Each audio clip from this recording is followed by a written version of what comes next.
Assalamu Walaikum. Hello friends, how are you? Welcome back to my another video. In this video, I am going to show you how to create a 3D pie chart sheet in Microsoft Excel. Let's get started. At first, you have to open your Excel workbook. Now we want to create a 3D pie chart. At first, select some data. Click and drag on your mouse. Then we go to the insert menu. Select the chart drop recommended chart option. Then go to the all chart. Now I am select the pie drop down menu.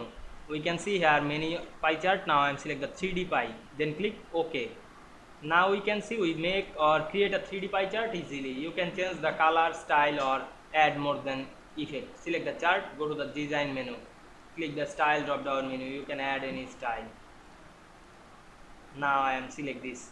Otherwise you can change the color of the chart. Now I am select the color. You can rename this chart title. Click the chart title and rename this chart.